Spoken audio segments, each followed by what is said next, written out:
gracias por venir. Esta es una actividad del Departamento de Literatura. La directora del departamento, María Inés Saldívar, se excusa, no está en Chile durante esta semana. Y quiero presentar a ustedes muy brevemente a Carlos Franz, escritor en residencia de nuestra Facultad de Letras durante este segundo semestre del año 2012.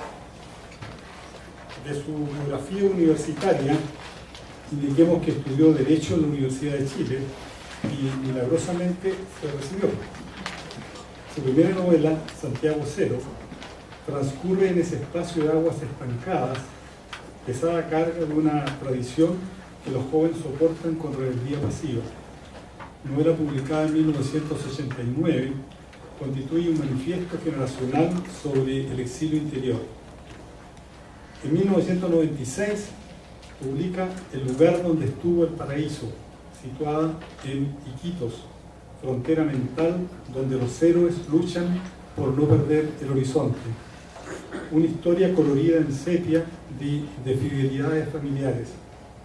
La traición como vana compensación edípica y los amores tardíos o los grandes abandonos constituyen acá los límpidos ejes del relato. En el año 2005 su novela El desierto es distinguida por unanimidad por el Premio de Novela Sudamericana, con un prestigioso jurado presidido por Carlos Fuentes, Griselda Cambaro y Tomás Eloy Martínez. Novela sobre la dictadura chilena.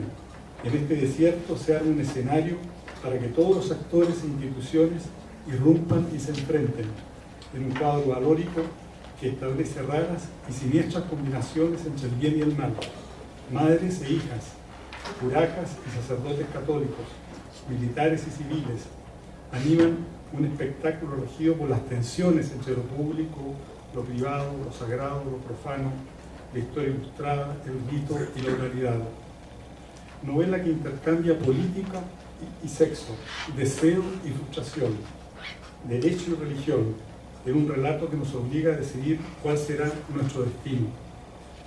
Novela de asedio corporal y por ende espiritual. ¿Cómo vivir lo reprimido?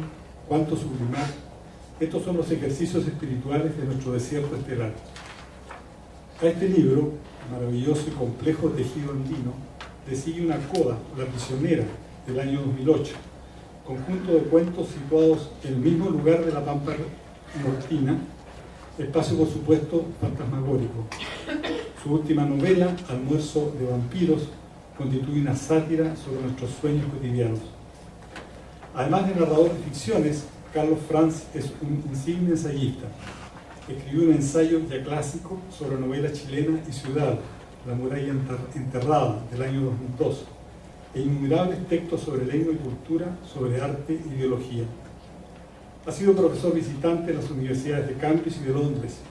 En años recientes fue delegado cultural de Chile en Madrid, realizando numerosos y memorables encuentros literarios y culturales animados por escritores chilenos y latinoamericanos. Sus obras han sido traducidas a varias lenguas romances, al hebreo, al chino mandarín, siendo actualmente uno de los contados escritores chilenos de prestigio internacional. Palabras finales para esta brevísima presentación.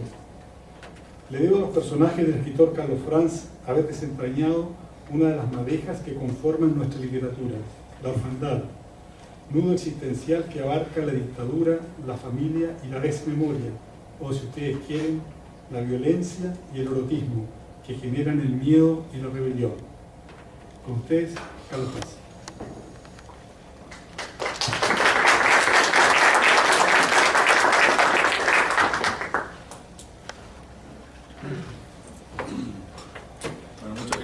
Rodrigo, ¿se oye bien? Sí. Muchas gracias por esa generosa presentación. Quedo en deuda nuevamente por tus palabras, pero también por tus gestos, tu acogida, tu hospitalidad aquí.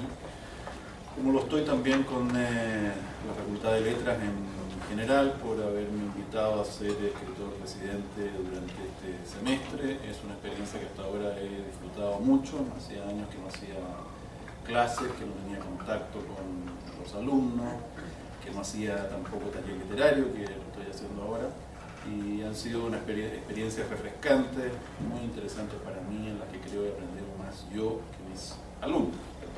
Esta tarde voy a leerles un ensayo en donde especulo sobre algunas conexiones entre la novela en general y la sociedad contemporánea. Y este es un texto que llevo trabajando un par de años, esporádicamente, no me he dedicado los 2 años a él. No se preocupe que no le leería un texto de 2 años de duración ahora. Demoro en leerlo unos 40, 45 minutos, de tal manera que celebro una vez más la valentía de ustedes de haber venido a esta hora de la tarde a recibir esto que voy a administrarles aquí. Se llama El triunfo de Casandra, narrar en la era de la perplejidad.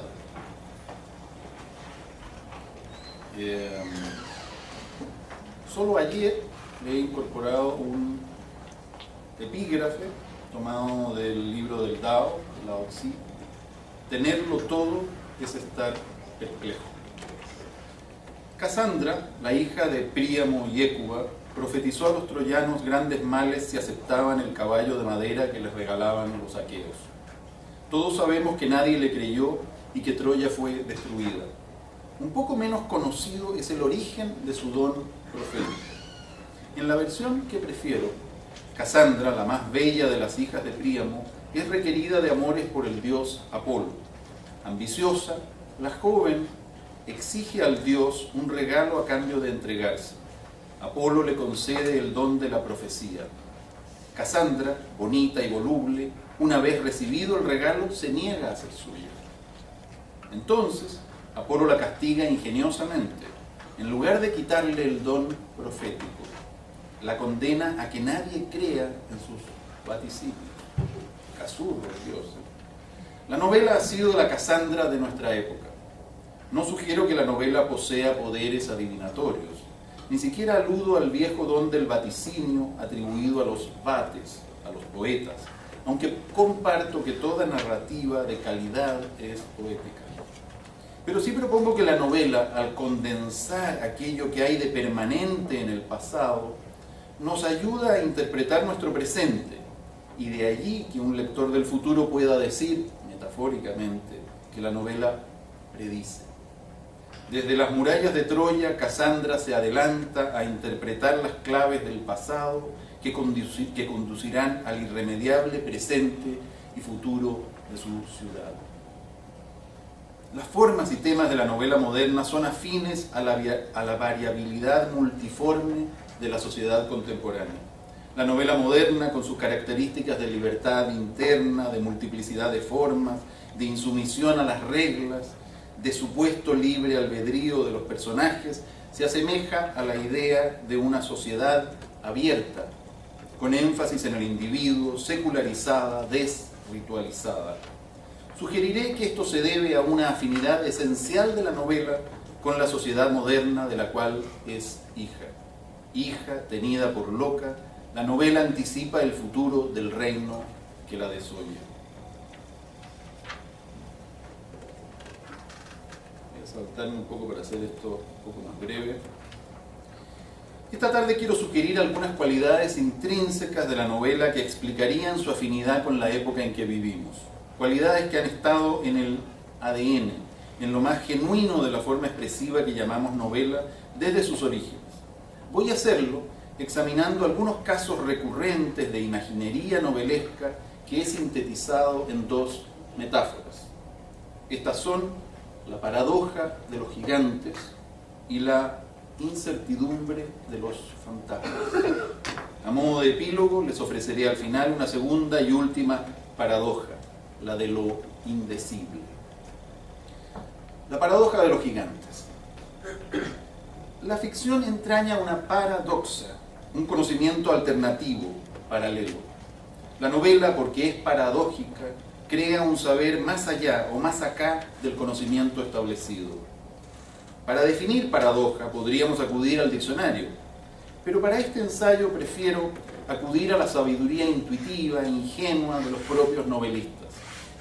Por ejemplo, Francis Scott Fitzgerald intuyó bien el funcionamiento paradójico de la mente literaria. Cito: la prueba de un intelecto de primera clase es poder concebir al mismo tiempo dos ideas opuestas y aún así mantener la habilidad de funcionar. La novela misma es esa mente de primera clase que puede sostener múltiples contradicciones lógicas y no solo seguir funcionando, sino hacerlo expresando verdades que están más allá del alcance de los lenguajes convencionales.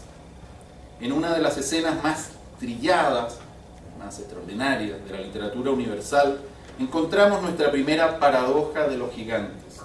En el famoso capítulo 8 de la primera parte de Don Quijote, este ataca molinos de viento a los que confunde con gigantes. El molino es una máquina bastante más antigua que la imprenta, pero alcanza un perfeccionamiento y una expansión singulares por toda Europa a partir del Renacimiento. Esa máquina, especie de barco en tierra, inmóvil a la vez que impelido por el viento que hincha sus velas, predecía la capacidad del industrialismo de uncir las fuerzas de la naturaleza, concentrar sus energías y ponerlas al servicio de la acumulación de capital, ya fuera en harina o en dinero. Visto de ese modo, cuando Don Quijote ataca al primero de los 30 o 40 molinos, que pudieron ser los mismos, que hasta hoy pueden verse en Campo de Criptana, cerca de Madrid, en La Mancha, no solo desafía al ogro gigante de su fantasía, también encarna a un pequeño burgués rural, si se me permite el oxímoron, acometiendo a una máquina industrial. Un pequeño burgués rural acometiendo a una máquina industrial. El molino representa la gigantesca fuerza del naciente capitalismo y el caballero solitario a las flacas fuerzas del individuo. El resultado de tan desigual combate es previsible. El caballero y su caballo ruedan por el campo desbaratados por el golpe mecánico de un aspa de molino. La máquina sigue moviéndose, impertérrita. Sus engranajes internos continúan moliendo, produciendo riqueza, indiferentes a las protestas e ilusiones de Don Quijote, que queda casi tan molido como el grano que pulveriza el molino. La afinidad con nuestra época que nos ofrece esta escena es evidente. Tanto entonces como en el tardío capitalismo, la máquina sigue siendo sirviente y amo. La misma máquina que produce la harina para su pan, machaca los sueños del hombre. Casandra expresa, antes y mejor que nadie, esa paradoja y predice su sentido. No sé si las autoridades cervantinas admitirían esta lectura alternativa, pero lo bueno es que las novelas son lo contrario de textos sagrados, permiten y hasta alientan constantes reinterpretaciones. Leída así, esa escena quijotesca evoca irresistiblemente aquella otra de Tiempos Modernos, la película de Chaplin, donde este, no menos idealista, cómico y flaco que Don Quijote, queda atrapado por la máquina gigantesca que él mismo debía manipular y pasa entre sus engranajes, el obrero convertido en un producto más de su fábrica. Sabemos lo que sienten el caballero y su escudero. Sancho le reprocha a aquel su locura. Don Quijote insiste: un mago le ha cambiado sus ogros en meras industrias de la harina. Pero, por otro lado, ¿qué siente un gigante cuando es atacado por unos enanos? Otra novela también nos permite intuirlo. ¿Acaso la metáfora más poderosa que produjo la imaginación novelesca del siglo XVIII sobre la paradójica contradicción entre autonomía del individuo y ordenamiento social la encontramos en la Lilliput de los viajes de Gulliver? 2 siglos después de Cervantes, Jonathan Swift hace viajar a su héroe hasta ficticios países remotos. En ellos, el mero cambio de proporciones físicas y por lo tanto de perspectiva basta al autor para criticar las costumbres de su época.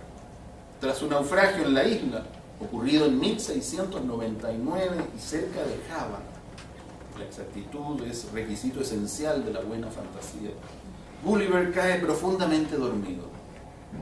Al despertar se encuentra atado a la tierra por miles de delgadísimos hilos y rodeado por una muchedumbre de civilizados enanitos. Sus ataduras, apreciadas cada una por separado, son insignificantes, pero juntas constituyen una red que ni siquiera el agigantado protagonista puede romper. Los enanitos lo examinan con desconfianza y curiosidad. Un funcionario le lee en una lengua incomprensible un edicto. Lo que lee es, plausiblemente, su nueva situación legal, los derechos de Gulliver. Detengámonos en el significado más aparente de esa escena. Aunque Gulliver conserva sus dimensiones normales, el tamaño diminuto de los habitantes de esa isla le confiere las proporciones de un gigante. Así y todo, esos enanos lo han atado con tan extraordinaria industria y eficacia que, paradójicamente, su desmesurado tamaño no le da ningún poder. Gulliver está técnicamente, etimológicamente, perplejo. Se siente enredado en un tejido que le impide moverse e incluso hablar, porque allí nadie entiende sus palabras.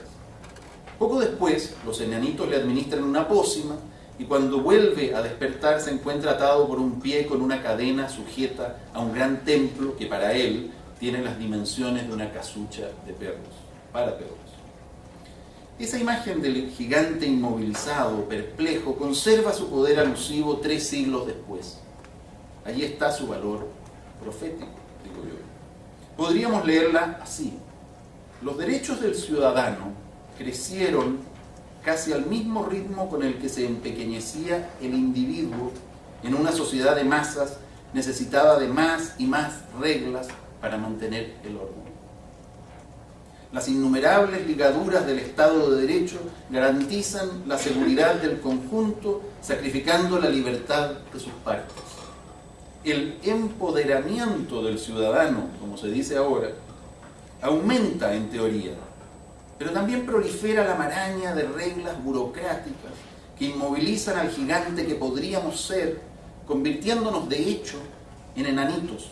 Somos gigantes potenciales y enanitos reales. 2 gigantes novelescos: la máquina descomunal que derrota a Don Quijote y Gulliver, cuyo gran tamaño relativo es anulado por el número y la ley de una sociedad organizada.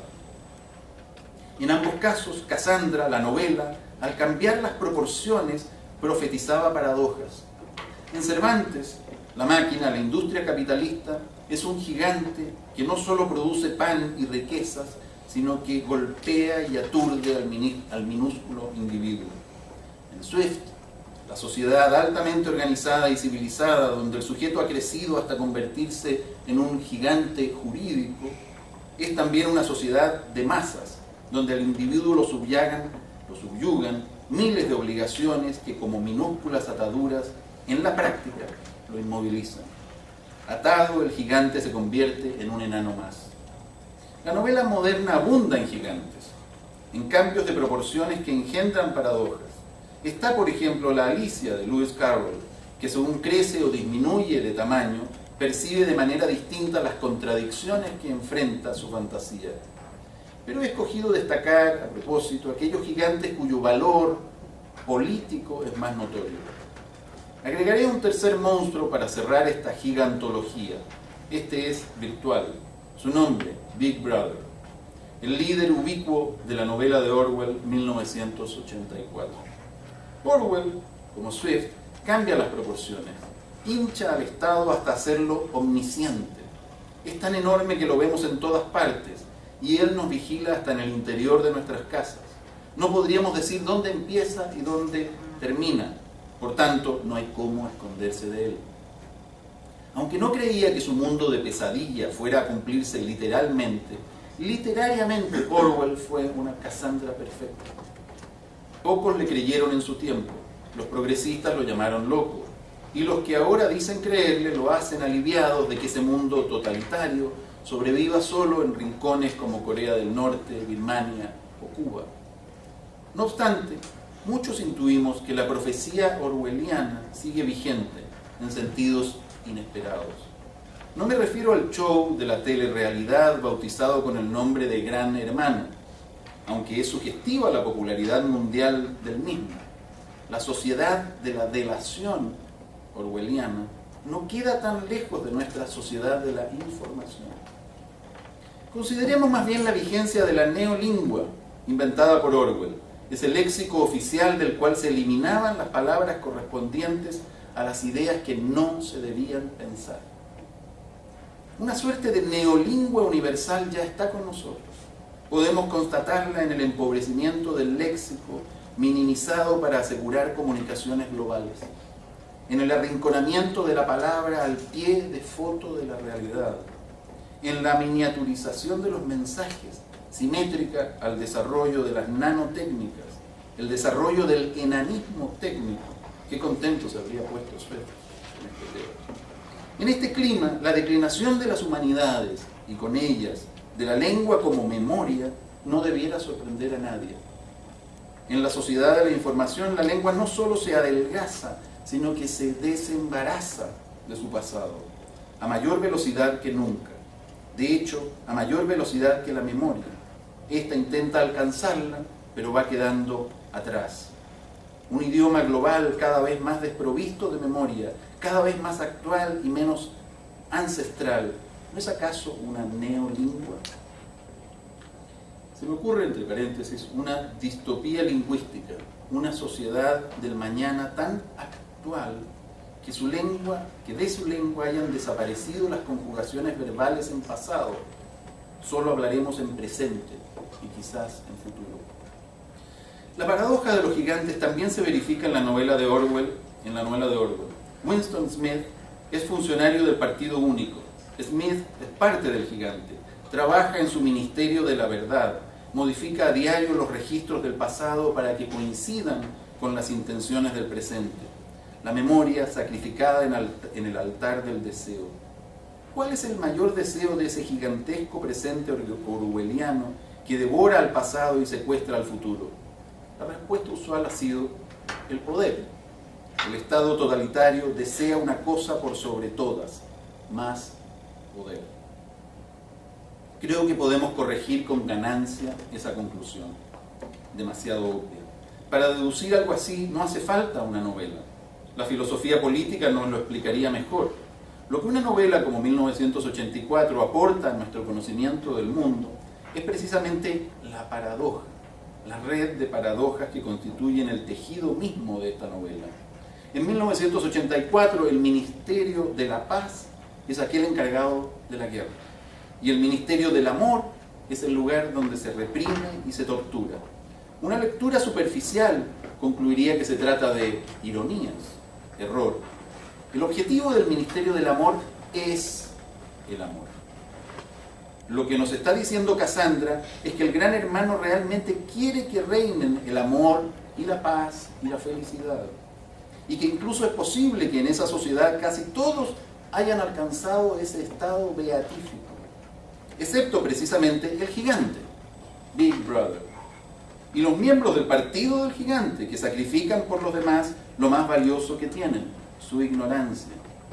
Winston Smith, funcionario del partido, está por sobre el resto. No es uno de esos proles, así se conoce al pueblo en la novela, a quienes se les concede la felicidad de consumir sin pensar. Cito: a los proles se les permite la libertad intelectual porque no tienen intelecto alguno. Fin de la cita. Winston, en cambio, sabe, y es por eso que sufre. En el famoso final de la novela, Winston decide dejar de saber.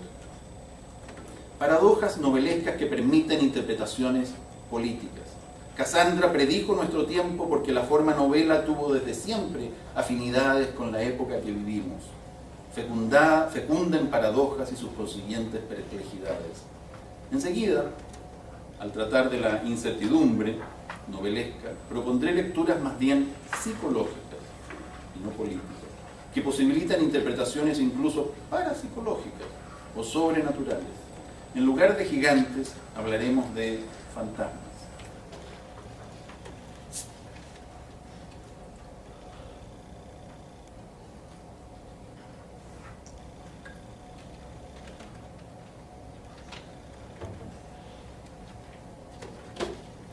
La segunda parte de este ensayo se llama La incertidumbre de los fantasmas. Un efecto posible de las paradojas novelescas es el de familiarizarnos con la incertidumbre, un estado mental y moral tradicionalmente menospreciado y hasta condenado. Y con cierta razón. La incapacidad de llegar a conclusiones ciertas, la falta de voluntad de cerciorarse, pueden ser fatales en la vida práctica. Platón, en la República, condena al ostracismo a los poetas por razones semejantes, por inducir en los jóvenes dudas y perplejidades que lastran el espíritu de acción. En el fondo, por no ser como los filósofos reyes que deseaba para su estado ideal, seguros de sí mismos y de sus creencias. Es ilustrativo y divertido el pasaje donde Platón interroga retóricamente a Homero, preguntándole si sabe de una sola nación que haya sido regida mejor por principios poéticos. El pobre Homero llevaba muerto como 500 años, así es que no pudo contestarle a Platón. Y desde entonces, los poetas, e incluyo en el noble término a los narradores, hemos vivido desterrados de toda república ideal. Epur si muove. A pesar de Platón y sus ideales, la incertidumbre se agita y crece alrededor. Las ciencias han incorporado ya desde hace tiempo el concepto de indeterminación. A medida que las certezas políticas o religiosas son puestas en duda, el destierro de los poetas se amplía a otras clases, se generaliza. La humanidad comparte el exilio de Homero. Pero había prometido no continuar con las interpretaciones políticas para hablar de fantasmas y debo honrar mi palabra. Permítanme contar una pequeña historia personal. Es la historia de cómo una vez yo mismo fui un escritor fantasma. Me ocurrió hace más de 20 años, a esa edad que Dante llama estar en el mezzo del camino. Y créanme que el bosque era oscuro. Por ese entonces vivía en Washington, D.C., en el subterráneo de una casa vieja, e intentaba escribir mi segunda novela. La primera continuaba inédita, de modo que era un esfuerzo sumamente quijotesco. Quizás porque vivía en un sótano, me sentía de un humor tan negro como el hombre de las memorias del subsuelo de Dostoyevsky. Para darle algo de vida a ese subsuelo, pinté mi escritorio de rojo, de un rojo furioso. Era como escribir sobre un mueble en llamas. Y lo puse bajo el único tragaluz que daba a la calle. Cuando levantaba la cabeza veía pasar piernas. No los seres completos, solo piernas. Alguna vez un niño pegó la cara al vidrio y vio un fantasma. Me vio a mí, un hombre pálido, hundido en ese sótano, afanado en un profuso montón de páginas amarillas sobre un escritorio que parecía un cráter. El pobre niño salió huyendo. Yo llevaba un año perdido en esa novela que nunca llegué a terminar. Mi primer matrimonio naufragaba. Poco antes había decidido tirar por la borda mi trabajo y mi profesión y había dejado mi país para ser escritor. Ahora me parecía que nunca podría hacerlo. Me encontraba en la incertidumbre total. En el marco de madera de ese tragaluz clavé unos papelitos donde anoté propósitos y citas de escritores admirados. Para orientarme, recordar quién era y lo que me proponía, para evitar la locura, supongo. Una de esas citas la entresaqué de una novela poco conocida de Henry James, llamada The Middle Years. El protagonista principal, un escritor medianamente famoso llamado Dencon, dice: trabajamos en la oscuridad, hacemos lo que podemos, damos lo que tenemos. Nuestra duda es nuestra pasión y nuestra pasión es nuestra tarea. El resto es la locura del arte. Fin de la cita. No voy a jurarles acá que esa cita me salvó la vida. Dios me libre de inventar cosas mientras canto, cantaba Neruda. Pero sé que me ayudó a mantener la cordura. Si un escritor tan grande como James podía poner en boca de un alter ego novelesco esa confusión, significaba que no me hallaba solo en la oscuridad, que mis dudas e incertidumbres eran, hasta cierto punto, las propias del oficio. La parte sobrenatural de esta pequeña historia ocurre hace poco. Un par de años atrás leí la novela de Philip Roth titulada El escritor fantasma. El joven escritor Nathan Zuckerman ha ido a visitar a su novelista favorito, el esquivo y maniático E.I. Lonoff. Esa noche, Zuckerman aloja en el estudio de su ídolo. Como haría cualquier admirador, Nathan intrusea en el escritorio. Justo encima, clavado con una chincheta sobre un panel de corcho, encuentra un papelito. ¿Adivinan qué dice ese papelito? Es la misma cita de James, las mismas palabras exactas, clavadas sobre el escritorio ficticio de un novelista imaginario, tal como yo las tuve clavadas sobre mi escritorio real.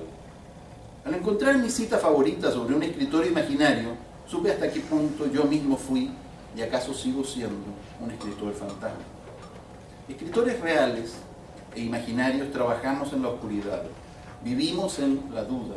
La duda es nuestra pasión y todo lo que tenemos, es lo que podemos dar. Henry James, que pone esas palabras en boca de su novelista imaginario, Philip Roth, que las clava sobre el escritorio de un gran narrador ficticio, para que las encuentre su joven y desorientado novelista inédito. Yo mismo, el novelista inédito que fui y que hizo lo propio, todos en la oscuridad de nuestra incertidumbre, que es al mismo tiempo la locura de nuestro arte, como dice James. También en la novela titulada precisamente Fantasmas, de Paul Auster, leemos ese problema favorito de la novela moderna, la incertidumbre de la identidad. Intentar saber quiénes somos conduce paradójicamente a poner en duda lo que somos. Similar a la percepción del tiempo para San Agustín, sabemos quiénes somos mientras no tengamos que decirlo. La felicidad en el sentido sagrado siempre se asocia con la inocencia, en el sentido de ignorancia. Los protagonistas de la novela de Auster son tan abstractos que tienen nombres de colores. Blue es un detective privado sin trabajo. White aparece un día por su oficina y lo contrata para vigilar a Black. Blue se instala en un apartamento frente a frente con el de su objetivo y lo observa a través de las ventanas durante días, semanas y meses. Le pagan muy bien, así que le conviene permanecer allí. Pronto le queda claro que Black es un escritor. La prueba, Black casi no tiene vida propia, casi no tiene vida propia. Se pasa el día en su escritorio junto a la ventana, escribiendo o mirando por ella, aparentemente sin ver nada, pensando. Blue, el detective, acostumbrado a casos más movidos, se aburre hasta la psicosis. Llega a convencerse de que es víctima de una trampa sofisticada. Alguien pretende matarlo de aburrimiento. Quizás es su cliente, White, o acaso es el propio Black. La única entretención que le queda a Blue resulta ser también la escritura. Semanalmente debe escribir y enviar un minucioso informe con los resultados de su vigilancia. Un informe sobre la nada, porque no ocurre casi nada, excepto la propia vigilancia y la escritura. A estas alturas es evidente que Blue y Black se han transformado en espejo el uno del otro. Ambos, en ventanas simétricas y enfrentadas, escriben una historia incomprensible que quizás es la misma novela que estamos leyendo. Al hacerse idénticos, Black y Blue han perdido su identidad, se han convertido en fantasmas. Incertidumbre terrible y conocida por muchos autores. Para reflejar la vida es preciso anular o suspender la propia existencia. Escribiendo me condené a que todos dudaran de mi existencia real, escribió el poeta Enrique Lihue. Esa incertidumbre es de más amplio espectro. No afecta solo a los escritores. Cuando miramos a otro, cuando lo observamos a fondo, con la minuciosidad de un detective obsesivo, terminamos por darnos cuenta de que el otro es, en esencia, el desconocido que somos nosotros mismos. Este vértigo de la identidad es una de las incertidumbres más sutiles que la novela nos ofrece como espejo de nuestro tiempo. Espejo de Cassandra que reproduce sin fondo la incógnita que somos. Nunca hemos sido tantos, nunca hemos estado tan contactados. Al mismo tiempo sentimos que nunca estuvimos más solos. El otro, precisamente por ser tan similar al nosotros, no puede aliviar nuestra soledad, más bien la refleja y reproduce. Las redes sociales nos retratan y delatan nuestra identidad uniforme, homogénea, intercambiable. Jamás ha sido tan patente la masa como ahora, cuando se multiplica la semejanza creciente en la cual nos disolvemos, la indiferencia en la que nos identificamos. Otro par de fantasmas, Cesárea Tinajero y Benno von Archimboldi, los protagonistas ausentes de las dos novelas mayores de Roberto Bolaño. Los detectives salvajes y 2666, novelas complejas, polifónicas y polisémicas, tienen sin embargo una viga maestra. La búsqueda de esos dos autores desaparecidos misteriosamente, que jóvenes poetas y críticos avesados emprenden por México y medio mundo. La desaparición de personas es una forma extrema de la incertidumbre. Lo sabemos por dolorosa experiencia política. Quizás por eso la desaparición de un autor es una de las metáforas más inquietantes que ofrece la novela contemporánea. No me refiero, por supuesto, al escamoteo del narrador bajo sucesivas máscaras, truco tan antiguo como la literatura. Me refiero al valor metafórico de la desaparición del autor como protagonista de una obra. La desaparición del autor desvanecido en un relato donde se lo busca incesantemente sin hallarlo, evoca poderosamente el desvanecimiento de la autoritas cultural. La actual confusión sobre el orden relevante de los saberes, la imprecisión de las jerarquías intelectuales, el altísimo precio que hemos pagado por la libertad de dudar.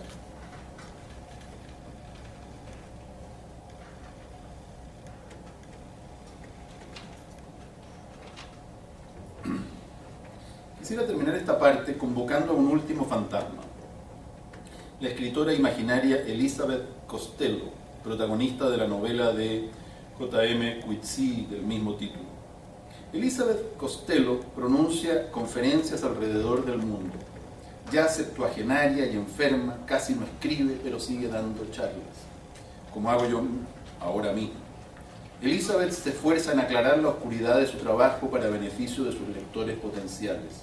En una jugada maestra de ese mago que es Coetzee, por una vez la Academia Sueca no se equivocó al dar el Nobel, la última charla de Elizabeth ocurre en el purgatorio. Entre paréntesis, algunos escritores sospechamos que todas las charlas las damos en un purgatorio, puesto que lo nuestro es la soledad creativa, pero sobre todo porque si hemos elegido escribir ficción es debido a que no sabemos explicarnos mejor de otra manera. Pero dejemos eso a un lado. Pues bien, Elizabeth Costello, para todos los efectos convertida en un fantasma, es decir, en una escritora doblemente imaginaria, debe dar su última charla en el purgatorio, o en un lugar parecido. Ante una especie de junta examinadora del más allá debe explicar sus creencias. Le exigen que diga en qué cree. Las consecuencias de explicarse bien o mal son serias, puesto que está en juego su posibilidad de pasar por la puerta, un gran portal que conduce a un más allá del más allá y que por supuesto alude al relato de Kafka. Elizabeth Costello es una gran narradora y una brillante conferencista. Nos lo ha demostrado en las páginas previas de esta novela. Sin embargo, es rechazada 2 veces por esa especie de comisión académica que constituye su último público, como quizás yo seré rechazado por ustedes. ¿Cuál es la razón de este rechazo? Elizabeth es orgullosa y honesta, demasiado vieja para mentir, aunque esté en juego su lugar en el otro mundo. Confiesa que no tiene creencias. Es más, afirma que su oficio de escritora la obliga a prescindir de ellas, o para ser más precisos, a tomarlas y dejarlas, las creencias, según el relato y sus personajes lo vayan pidiendo. Cito: sentada a una mesa de la acera, Elizabeth redacta con eficiencia la que va a ser su declaración. Soy escritora, dice. Solamente mantengo creencias de forma provisional. Las creencias fijas serían un obstáculo para mí. Cambio de creencias igual que cambio de habitación o de ropa, de acuerdo con mis necesidades. Por esta razón, profesional, vocacional, solicito quedar exenta de una norma que oigo por primera vez, a saber, que todo solicitante ante la puerta debe afirmar una o más creencias. En suma, la incertidumbre es una especie de enfermedad profesional del narrador. Más adelante, Elizabeth intenta aclarar por qué no tiene creencias. Tomando una hermosa frase de Czesław Miłosz, dice que, como escritora, siente ser una secretaria de lo invisible. una definición que podemos añadir a aquella idea de Henry James. Si trabajamos en la oscuridad, entonces es natural que no veamos a quienes damos voz. También esa idea de la invisibilidad nos remite a la incertidumbre. En el ejercicio de nuestro oficio, los narradores no podemos tener creencias fijas porque ellas aclararían demasiado la oscuridad en la que trabajamos, mostrarían lo que se esconde en lo invisible. Asustarían, por decirlo figuradamente, a esos seres tímidos e informes que son los personajes no natos. Presencias espantadizas a las cuales las luces demasiado fuertes de la razón y la voluntad asustan y evaporan. Para que esas presencias lleguen a existir, debemos permitirles que se acerquen suavemente, con pasos sigilosos, hasta el escritorio rojo, en llamas, en el subterráneo oscuro, donde un escritor, parecido a un fantasma, trabaja. La incertidumbre del escritor equivale a esa mirada con el rabillo del ojo mediante la cual percibimos a los fantasmas. Esos espíritus inciertos que luego serán significativos para nuestro trabajo no pueden ser mirados de frente, a lo mero macho. Ese tipo de valentía no sirve para nada en el terreno de la creación. Es preciso ver de soslayo, en escorzo, oblicuamente, con la llamada visión periférica, que es por donde se cuelan las inspiraciones. La incertidumbre es una herramienta literaria, nos confirma Elizabeth Costello. La junta examinadora ante la cual diserta sospecha que también implica una ideología, una creencia negativa que tiene consecuencias fuera de los libros, que incluso puede tenerlas en el más allá. Precisamente porque no cree, Elizabeth está disponible para encarnar las diversas creencias de sus personajes, pero también por eso no puede defenderse ni defender posiciones. Aparece ante el público de sus conferencias e incluso ante la junta examinadora del purgatorio confusa, enredada, es decir, perpleja. La perplejidad es un estado creativo estrechamente ligado a la incertidumbre. La perplejidad facilita esa disponibilidad para penetrar en lo invisible, indispensable a la hora de crear. Además, la perplejidad, como su etimología sugiere, es una red para atrapar espíritus. La perplejidad enreda en ella a los fantasmas, proporciona el tejido, la trama necesaria para atraparlos y convertirlos en personajes. Desde luego, la perplejidad, tal como la paradoja o la incertidumbre, es vista con desconfianza en el mundo real, e incluso en el otro mundo, nos sugiere Coetzee. Pero ¿qué hacerlo? Es lo que hay. De modo que Elizabeth Costello, en su última comparecencia ante el Tribunal del Purgatorio, ya harta de intentar aclarar lo indecible, de aclarar lo oscuro, ¿verdad?, decide contestar la pregunta a su manera. Le cuenta al tribunal que cuando era pequeña, en Victoria, una provincia de su Australia natal, la fascinaban ciertas ranas minúsculas que aparecen por millones luego de las grandes lluvias que anegan el desierto calcinado y chapotean y croan felices en el barro.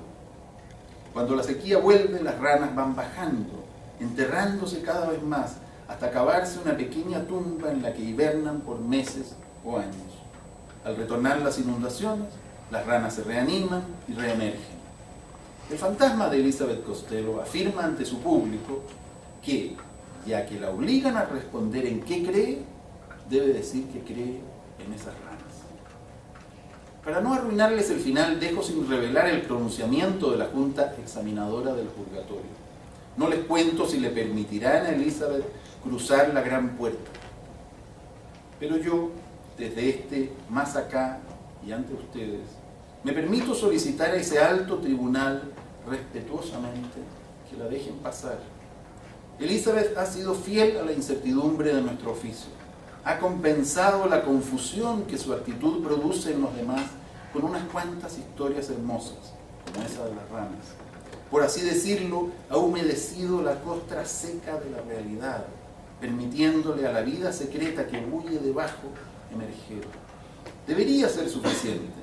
Por favor, señores jueces del purgatorio, perdonen su incapacidad de creer y permítanle a Elizabeth cruzar al otro lado de una vez. Y un epílogo.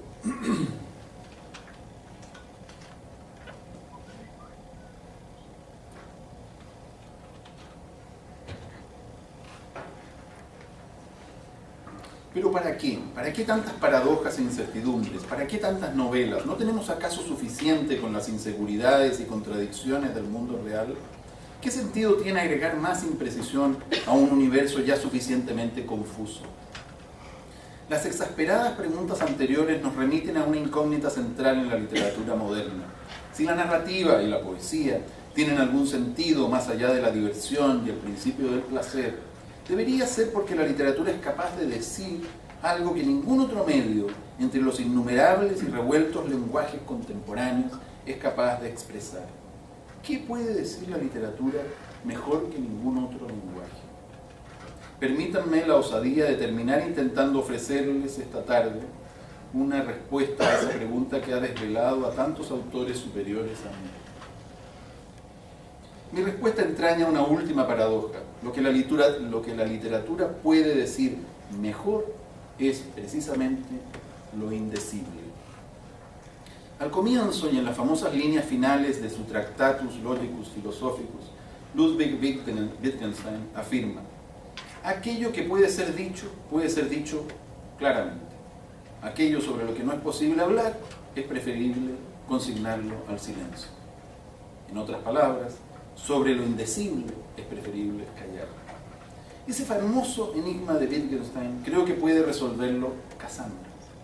La literatura y el arte, tanto como la religión y toda la metafísica, dicen aquello que el lenguaje lógico llama lo indecible. Arte y literatura empiezan precisamente donde el pensamiento racional y científico calla. La novela da voz a ese silencio. En esta era de la perplejidad, cuando reinan las paradojas y la incertidumbre, lo indecible parece haber aumentado hasta abarcar el mundo.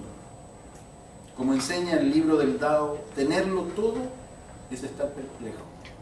Nunca hemos sido más grandes y nunca ha sido más inútil nuestra grandeza.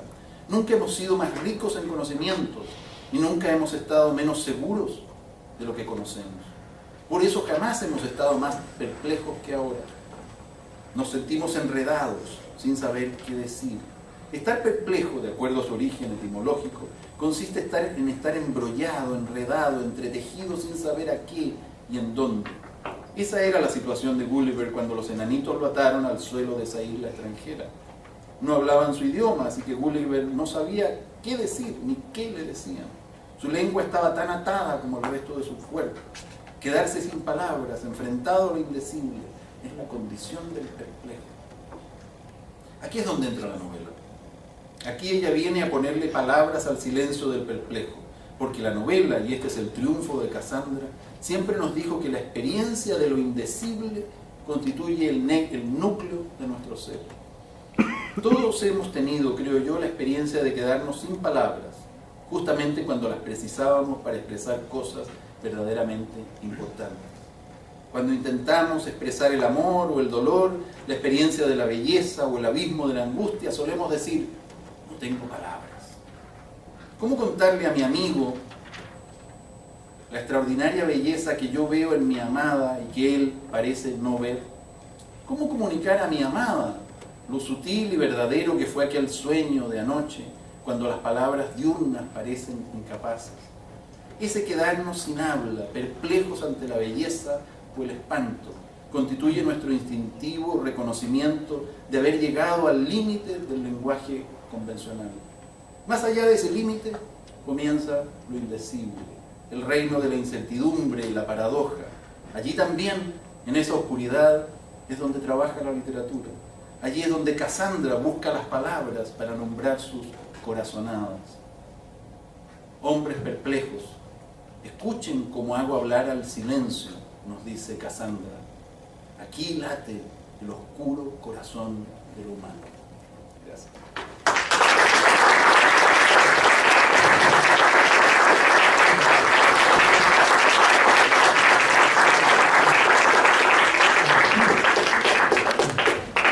Muchas gracias, Carlos. Bueno, yo la rescaté ahí, por favor.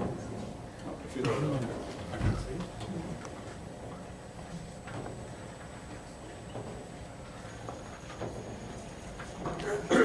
Bueno, ahora yo les propongo en diálogos. En realidad es un texto, yo al menos tuve la oportunidad de leerlo, mucho más largo, le había pedido a Carlos que en realidad leyera 45 minutos y así hubiera la oportunidad de poder conversar, para no hacer más todavía en persona al escritor. Simplemente para romper el hielo, no voy a hacer una pregunta.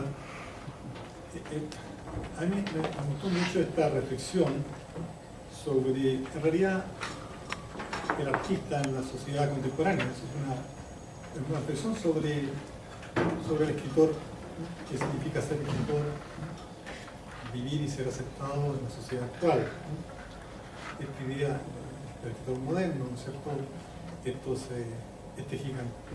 El individuo, si es gigante o enano, esta situación de individualidad que aparece en esta figura, la individualidad del artista, a un ser único, excepcional, y cómo poder enmarcarse en esta metáfora de Don Quijote, de Gulliver. También está la idea de la aventura de la otredad. El escritor, para ser gigante o finalmente desaparecer, realmente tiene que embarcarse en la aventura de la otredad, tal como yo lo entendí. Cruzar el espejo, cruzar esos otros espacios de la oscuridad, del romanticismo, los fantasmas, el doble, que es aquí donde realmente tiene su habitación y ahí también su cierto igualdad. Y está la pregunta por la aceptación, ¿no? La aceptación que el escritor, cuando es lector, también tiene que ser un juego de aceptar al escritor y elegir, ¿no? A James, a Roth o a quien sea, ¿no? También tiene que elegir. Y al parecer la idea es que se encante con un relato, eso es lo que se tiene que dar, ese es el regalo, ¿no? Pero que es un regalo como de los orígenes, un regalo enigmático. En fin, en cuanto a lo indecible, también es interesante el principio de incertidumbre, desde la física, lo indecible, desde el inconsciente, son todas estas nociones que parece que el escritor y el novelista, me parece interesante, y el novelista más que el novelista aquí está un paso adelante del poeta, me parece que se está quedando en el Parnaso, en el simbolismo, ¿no? El surrealismo, ¿no? Pero el novelista tiene la estructura del relato de un sueño, y ese sería, ¿no es cierto?, el sueño de nuestra fantasía, el sueño del indecible, ¿no? Es un relato. En ese sentido, una reflexión sobre el artista en la sociedad contemporánea, ¿no? Situado desde el conjunto de sus obras. En fin, quiero indicar, hay una novela que se llama El Desierto, que es sobre la dictadura chilena, pero ya al decir sobre la dictadura chilena yo creo que habría un malentendido, es que justamente trabaja sobre lo indecible, ¿no? No es la política, no es el amor, sino que es el espacio que está detrás, ¿no? El contrato de la erótica letal, de la violencia y el erotismo, aparece ese otro contrato donde efectivamente aparecen los tabúes en esta visión. Y ese es, me parece a mí, el gran logro de esa novela, al fin de tantas novelas que se han escrito, finalmente se cruzan, se hace la oscuridad, ¿no? Hace un pozo negro en el cual la situación es más bien caótica. Bien, son 2 o 3 minutos que me han permitido robar. Sí, no sé si se me escucha bien. Sí. Carlos, en primer lugar te agradezco las palabras, la reflexión. Pensaba entre medio hacia el final en ese no sé qué que queda balbuciendo de San Juan, ¿no? A propósito de lo indecible, ¿no? Pero desde el punto de vista de la reflexión de otro narrador contemporáneo, estoy pensando en Mario Vargas Llosa, que he venido pensando y comunicando esta noción de la literatura en general, de la narrativa en particular, más bien compensatoria, en términos, dice él, de ofrecer mundos que se explican por sí mismos, mundos narrados que tienden a reducir el caos de la vida real en la que todos vivimos, ¿no? Y él ejemplificaba alguna vez diciendo que por eso prefiere a Tolstoy y no a Dostoyevsky, si tuvieran que elegir, digamos, ¿no? En un cotejo según el cual podríamos, pienso, situar a Dostoyevsky quizás mucho más cerca de nuestro siglo XX, XXI que Tolstoy. Una reflexión al pasar. La pregunta es muy simple: ¿qué piensas tú de esa reflexión de Vargas Llosa? Porque me parece, según la entiendo, si no estoy entendiendo mal tu exposición, que hay una diferencia, ¿no? En términos de que esta apertura a la perplejidad no se resolvería en estos mundos autoexplicativos, de cabos que se amarran de tal manera que al final de la novela quedemos menos perplejos, más tranquilos, como parece ser el gusto de Vargas Llosa, si no entiendo mal su propuesta. Yo creo que Vargas Llosa se contradice, cosa que no le gustaría a Vargas Llosa que se diga, porque los escritores que tratan de clarificar cuando está ensayando, cuando está escribiendo un ensayo, trata de clarificar lo que en sus novelas queda enredado, ¿no? Pero al intentarlo creo que se contradice en esa idea, porque claro, el valor catártico de la ficción, que quizás su interpretación más tradicional, no puede negarse, pero cuando uno lo examina a la luz de esa idea, a la luz de la propia obra de Vargas Llosa, se da cuenta que es una obra, para explicarlo con otro cliché, que abre más preguntas que las que responden. Él mismo es infiel a ese principio, digamos. No nos lleva a otro mundo para tranquilizarnos con esa estadía en otro mundo, entregándonos respuestas o al menos una satisfacción vicaria de nuestras frustraciones, sino que nos lleva a ese mundo y nos trae de vuelta, más insatisfechos todavía del mundo en el que estamos. Yo creo más bien en ese poder de la novela moderna, de la ficción moderna, pero a lo mejor de la ficción de todos los tiempos, no lo sé, pero al menos para circunscribirlo lo conozco un poquito mejor. Me parece que la buena ficción, digamos, moderna se caracteriza por esa capacidad de inquietar y de resquebrajar la realidad dura, sólida, que el sentido común nos ofrece, o que las ciencias, la filosofía, o en fin, los otros lenguajes nos permiten acceder.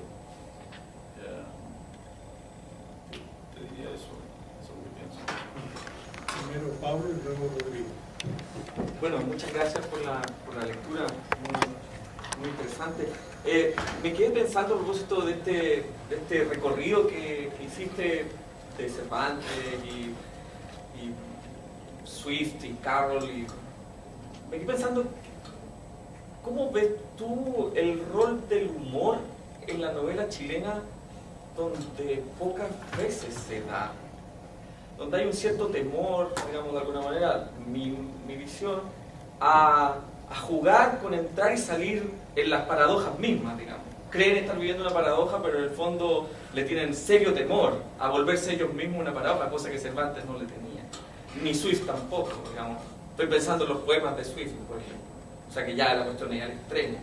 ¿Qué piensas tú de la visión sobre el rol del humor en la novela contemporánea en Chile?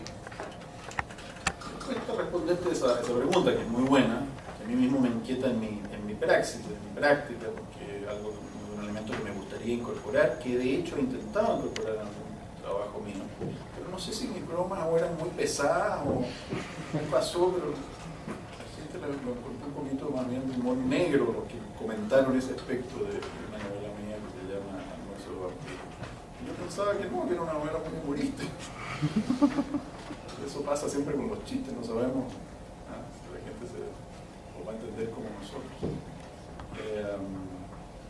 Estoy incapacitado para hacer una reflexión general sobre esto, porque no conozco bien la literatura chilena tan a fondo como para decir si tiene o no tiene humor. El otro día con Rodrigo, sin embargo, visitábamos aquí la biblioteca donde tienen ustedes archivado uno de los textos más humorísticos aunque puede ser leído muy seriamente, de la literatura chilena. Hay un texto extraordinario que es El socio de Genaro Prieto, novela fantástica, en donde se lee, se la puede leer con esa seria sonrisa, que es también una forma de respuesta al humor, porque el humor creo que entre nosotros se entiende de manera demasiado gruesa, se tiende a la carcajada, la pachotada, o el humor doloroso, no negro, sino agresivo.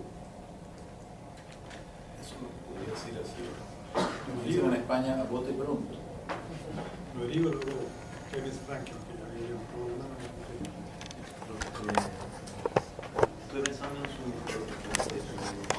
durante su intervención, estuve pensando en este efecto que tenía el personaje de San Juan el Bueno Mártir en la novela Unamuno, que era este cura, este cura ateo que era capaz de insuflar la fe de los demás, ¿no?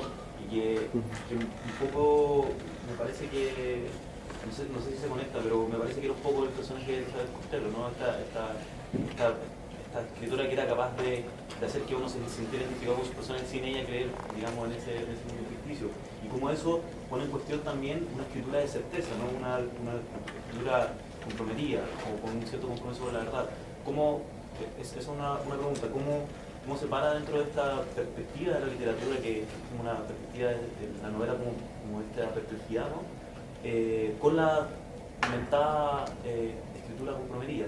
Y segundo, estuve pensando también en Chesterton, de cómo su fe se basaba en realidad en el hecho de que era paradójico, Kierkegaard, ¿no? El caballero de la fe, que lo absurdo, digamos, de ahí, digamos, nace su fe, digamos, más su creencia, ¿no? Bueno, no puedo hacer la comparación porque no he leído la novela de Unamuno que menciona, y otras cosas que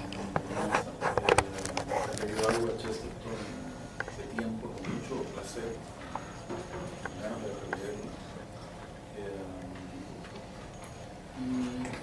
Claro, yo pienso que lo que dice Coetzee a través de su personaje, de esta especie de alter ego tan curioso que encuentra esta escritora ya septuagenaria que va por el mundo dando conferencias, es enormemente pertinente al oficio del escritor, pero también al oficio del ser humano contemporáneo, ¿no? A veces nos ponen entre la espada y la pared obligándonos a definirnos y definir nuestras creencias, y si somos verdaderamente honestos, respuesta auténtica, genuina deberá ser, no estoy seguro. No sé en qué creo exactamente. Sé que creo algunas cosas, pero estoy lleno de dudas. Eso es lo que hace Elizabeth Costello, decir francamente, tengo dudas.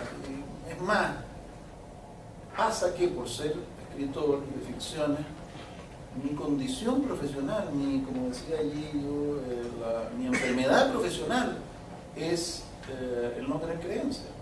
Y esto puede ocurrir. ¿Cómo se admite a una persona sin creencias en el más allá, que para estos efectos simboliza algo así como cualquier forma de trascendencia? Yo creo que no encarna solamente al escritor la condición desamparada del escritor, sino que encarna al sujeto moderno.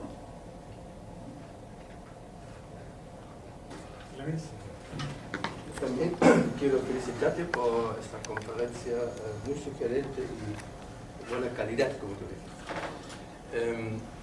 Comparto contigo varias de esas ideas centrales y me gustó también que ves el hombre moderno ante todo como buscador, ¿no?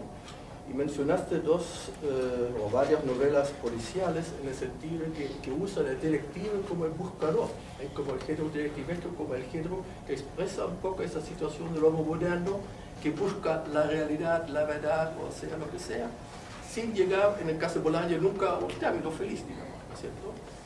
Y en ese sentido comparto eso. También podría agregar esta imagen del escritor que vive en la oscuridad.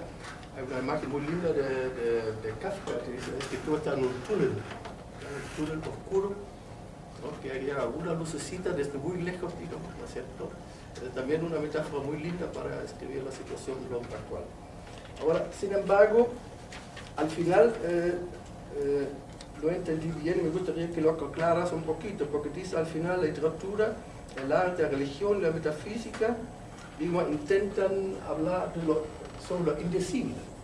Entonces yo entendí así como tu postura, como la religión es la que generalmente se entiende como la que dé respuesta. ¿No es cierto? ¿Cómo la ves ahora en este contexto de hablar de lo indecible?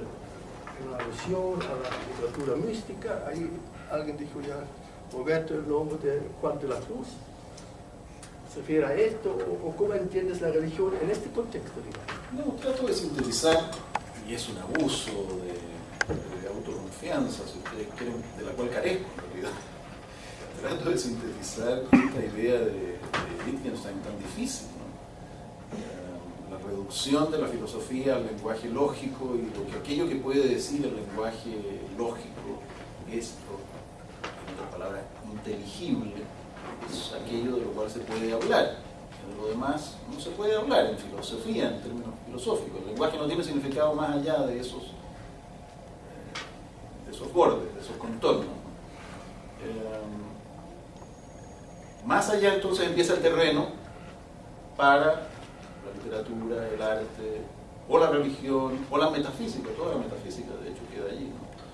La que trata de hablar de las cosas indecibles, que no tienen proposiciones, que no tienen un significado estrictamente lógico. Deberíamos trasladar la discusión a filosofía aquí al lado, y seguramente ahí encontraríamos varias personas que rebatirían lo que estoy diciendo, la manera en que estoy sintetizando esto. Yo lo uso como metáfora, para decir, y lo expresé con mis propias palabras a continuación. Bueno, creo que la literatura comienza justamente no cuando tenemos mucho que decir, sino cuando nos fallan las palabras, o cuando tenemos mucho que decir pero no encontramos las palabras para decirlo. Nace de ese impulso. El escritor no es aquel que tiene muchas palabras y cosas claras que decir, sino el escritor es aquel que siente de manera más aguda quizá que el promedio de las personas la falta de las palabras. Y entonces busca maneras elípticas, en este caso ficciones, para expresar los problemas fundamentales del amor, la muerte, la perecibilidad. No sé si contesté de alguna manera tu inquietud. Y ahí el silencio, ¿qué rol juega ahí? Bueno, claro, el silencio es supongo yo, la adecuada renuncia a expresar lo inexpresable, lo indecible. Pero el silencio también necesita decirse. El silencio es como en música sabemos que el silencio tiene un valor, es una nota. Esa nota necesita ser expresada, necesita ser contorneada, si me permite esta expresión. Es necesario rodear el silencio de algún tipo de sonido para que el silencio se note, para que sea expresivo. Pero creo que estoy yendo yo mucho más allá de lo que pretendía con esta imagen, que era más concreta. Bueno, quiero agradecerles mucho si han llegado hasta acá la paciencia que han tenido en este texto y el haberlo compartido conmigo. Agradecemos a los fans.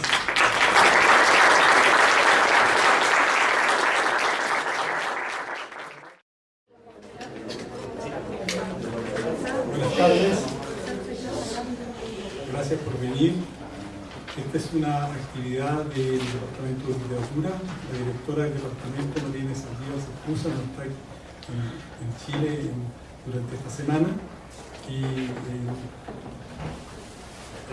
quiero presentar a ustedes muy brevemente a Carlos Franz, escritor en residencia de nuestra Facultad de Letras durante este segundo semestre del año 2012. De su biografía universitaria, indiquemos que estudió Derecho en la Universidad de Chile y milagrosamente se recibió. Su primera novela, Santiago Cero, transcurre en ese espacio de aguas estancadas, pesada carga de una tradición que los jóvenes soportan con rebeldía pasiva. novela publicada en 1989, constituye un manifiesto generacional sobre el exilio interior. En 1996 publica El lugar donde estuvo el paraíso, situada en Iquitos, frontera mental donde los héroes luchan por no perder el horizonte. Una historia colorida en sepia de fidelidades familiares, la traición como vana compensación edípica y los amores tardíos o los grandes abandonos constituyen acá los límpidos ejes del relato. En el año 2005 su novela El desierto es distinguida por unanimidad por el Premio de Novela Sudamericana, con un prestigioso jurado presidido por Carlos Fuentes, Griselda Gambaro y Tomás Eloy Martínez. Novela sobre la dictadura chilena. En este desierto se arma un escenario para que todos los actores e instituciones irrumpan y se enfrenten en un cuadro valórico que establece raras y siniestras combinaciones entre el bien y el mal, madres e hijas, curacas y sacerdotes católicos, militares y civiles, animan un espectáculo regido por las tensiones entre lo público, lo privado, lo sagrado, lo profano, la historia ilustrada, el rito y la oralidad. Novela que intercambia política y sexo, deseo y frustración, derecho y religión, en un relato que nos obliga a decidir cuál será nuestro destino. Novela de asedio corporal y por ende espiritual. ¿Cómo vivir lo reprimido? ¿Cuánto sublimar? Estos son los ejercicios espirituales de nuestro desierto estelar. A este libro, maravilloso y complejo tejido andino, le sigue una coda, La prisionera, del año 2008, conjunto de cuentos situados en el mismo lugar de la Pampa nortina, espacio por supuesto fantasmagórico. Su última novela, Almuerzo de vampiros, constituye una sátira sobre nuestros sueños cotidianos. Además de narrador de ficciones, Carlos Franz es un insigne ensayista. Escribió un ensayo ya clásico sobre novela chilena y ciudad, La muralla enterrada, del año 2002, e innumerables textos sobre lengua y cultura, sobre arte e ideología. Ha sido profesor visitante en las universidades de Cambridge y de Londres. En años recientes fue delegado cultural de Chile en Madrid, realizando numerosos y memorables encuentros literarios y culturales animados por escritores chilenos y latinoamericanos. Sus obras han sido traducidas a varias lenguas romances, al hebreo, al chino mandarín, siendo actualmente uno de los contados escritores chilenos de prestigio internacional. Palabras finales para esta brevísima presentación. Le debo a los personajes del escritor Carlos Franz haber desentrañado una de las madejas que conforman nuestra literatura, la orfandad, nudo existencial que abarca la dictadura, la familia y la desmemoria, o si ustedes quieren, la violencia y el erotismo, que generan el miedo y la rebelión. Con ustedes, Carlos Franz.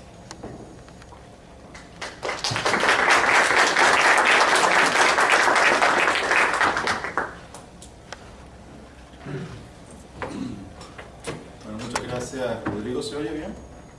Sí. Muchas gracias por esa generosa presentación. Me quedo en deuda nuevamente por tus palabras, pero también por tus gestos, tu acogida, tu hospitalidad aquí.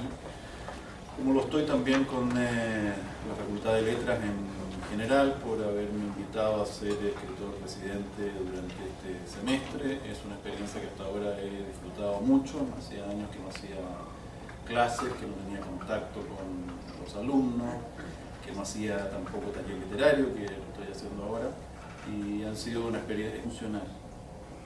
La novela misma es esa mente de primera clase que puede sostener múltiples contradicciones lógicas y no solo seguir funcionando, sino hacerlo expresando verdades que están más allá del alcance de los lenguajes convencionales. En una de las escenas más trilladas, más extraordinarias de la literatura universal, encontramos nuestra primera paradoja de los gigantes. En el famoso capítulo 8 de la primera parte de Don Quijote, este ataca molinos de viento a los que confunde con gigantes. El molino es una máquina bastante más antigua que la imprenta, pero alcanza un perfeccionamiento y una expansión singulares por toda Europa a partir del Renacimiento. Esa máquina, especie de barco en tierra, inmóvil a la vez que impelido por el viento que hincha sus velas, predecía la capacidad del industrialismo de uncir las fuerzas de la naturaleza, concentrar sus energías y ponerlas al servicio de la acumulación de capital, ya fuera en harina o en dinero. Visto de ese modo, cuando Don Quijote ataca al primero de los 30 o 40 molinos, que pudieron ser los mismos, que hasta hoy pueden verse en Campo de Criptana, cerca de Madrid, en La Mancha, no solo desafía al ogro gigante de su fantasía, también encarna a un pequeño burgués rural, si se me permite el oxímoron, acometiendo a una máquina industrial. Un pequeño burgués rural acometiendo a una máquina industrial.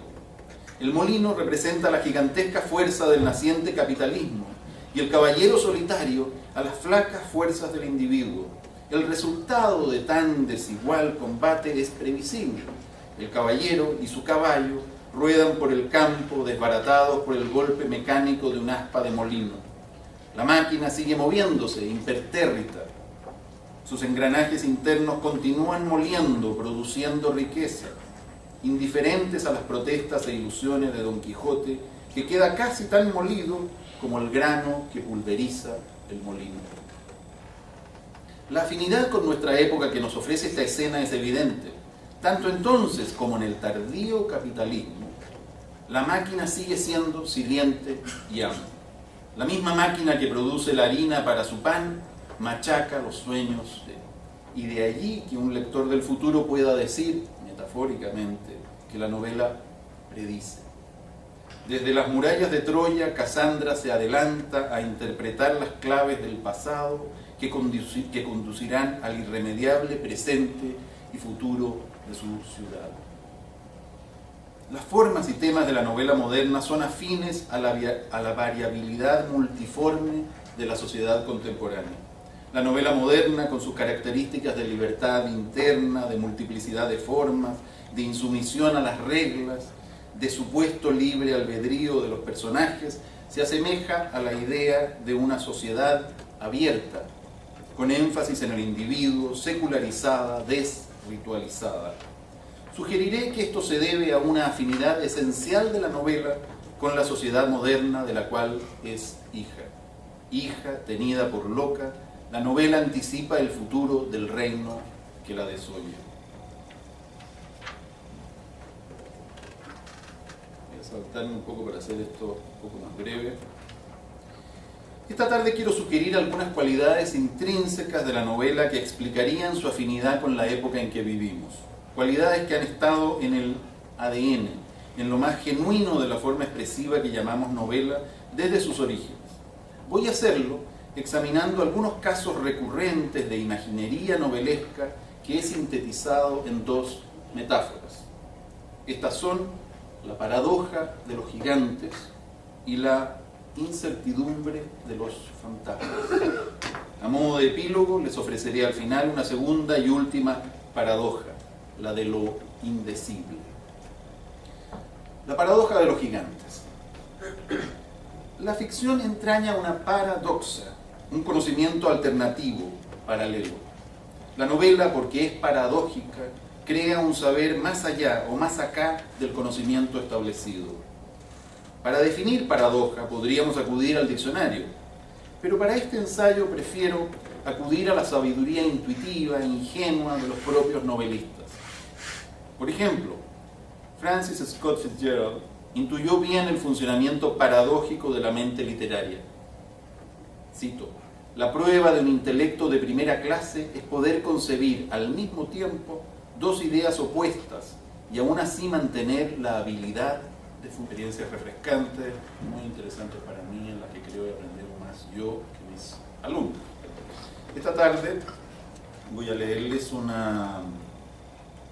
ensayo en donde especulo sobre algunas conexiones entre la novela en general y la sociedad contemporánea y Este es un texto que llevo trabajando un par de años, esporádicamente, no me he dedicado los 2 años a él. No se preocupe que no le leería un texto de 2 años de duración ahora. Demoro en leerlo unos 40, 45 minutos, de tal manera que celebro una vez más la valentía de ustedes de haber venido a esta hora de la tarde a recibir esto que voy a administrarles aquí. Se llama El triunfo de Casandra, narrar en la era de la perplejidad.